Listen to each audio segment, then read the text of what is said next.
nandun ako. Ah, para palang siyang sheep. Ang kuling na. Ngayon ko lang napansin. Parang palang sheep. Tapos ayun yung ano, oh. Oo nga, sheep nga siya. Ano ba yan? Hindi nagbabasa. Ang galing. Sheep pala siya.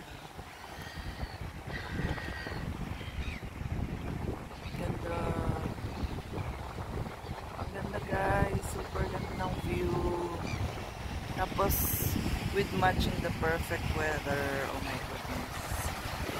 Ito kami nag-fishing.